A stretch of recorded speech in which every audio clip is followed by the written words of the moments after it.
And in the 18th year of sovereign Jeroboam, son of Nebat, Abiam became sovereign over Yehuda. He reigned 3 years in Jerusalem, and his mother's name was Maacah, the granddaughter of Abishalom. And he walked in all the sins of his father, which he had done before him. And his heart was not perfect to Yahweh his Elohim, as was the heart of his father David. But for David's sake, Yahweh his Elohim gave him a lamp in Jerusalem, to raise up his son after him, and by establishing Jerusalem. For David did what was right in the eyes of Yahweh, and did not turn aside from all that he commanded him all the days of his life, except in the matter of Uriah the Hittite. And there was fighting between Rehoboam and Jeroboam all the days of his life. And the rest of the acts of Abiam, and all that he did, are they not written in the book of the annals of the sovereigns of Yehuda? And it was fighting between Abiam and Jeroboam.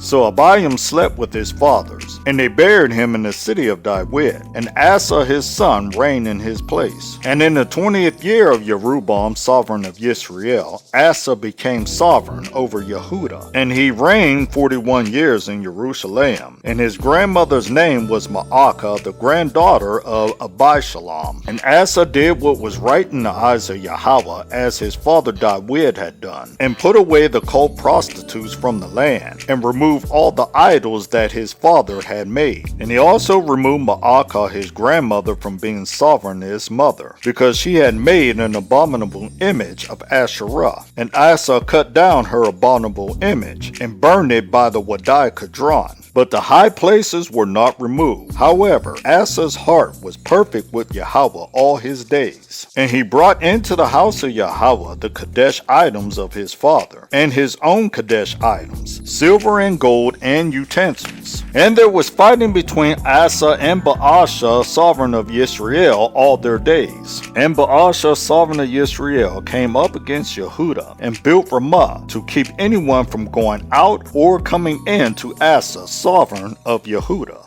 And Asa took all the silver and gold that was left in the treasuries of the house of Yahweh, and the treasuries of the sovereign's house, and gave them into the hand of his servants. And sovereign Asa sent them to Ben-Hadad, son of Tabrimon, son of Hezion, sovereign of Aram, who dwelt in Damascus, saying, Let there be a covenant between you and me, as there was between my father and your father. Look, I have sent you a present, silver and gold. Come, break your covenant with Baasha, sovereign of Israel, so that he withdraws from me. And Ben-Hadad listened to sovereign Asa, and sent the commanders of his armies against the cities of Israel, and smote Ion and Dan, Abel, Beeth-Maacah, and all Kinneroth, with all the land of Naphtali. And it came to be, when Baasha heard it, that he stopped building Ramah, and remained in Tirzah. Then sovereign Asa summoned all Yehuda, none was exempt, and they took away the stones and the timber of Ramah, which Baasha had used for building. And with them sovereign Asa built Geba of Benjamin, and Mitzpah.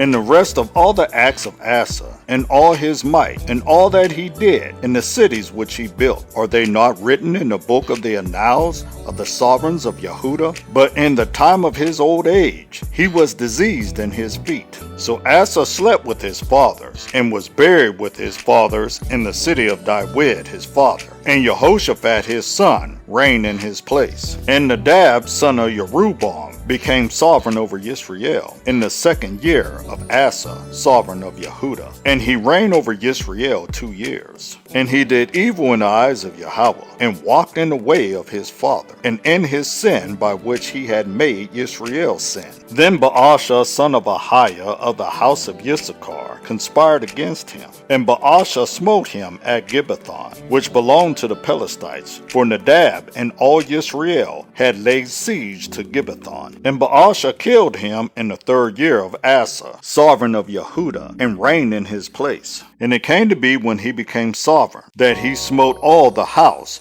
of Jeroboam. He did not leave to Jeroboam anyone breathing, until he had destroyed him, according to the word of Yahweh, which he had spoken by his servant Ahiah the Shilonite, because of the sins of Jeroboam which he had sinned, and by which he had made Israel sin, because of his provocation with which he had provoked Yahweh Elohim of Israel. And the rest of the acts of Nadab, and all that he did, are they not written in the book of the annals of the sovereigns of Israel? And there was fighting between Asa and Baasha, sovereign of Israel, all their days. In the 3rd year of Asa, sovereign of Yehuda, Baasha, son of Ahiah, became sovereign over all Israel in Tirzah, and reigned 24 years. And he did evil in the eyes of Yahweh, and walked in the ways of his father, and in his sin which he had made Israel sin.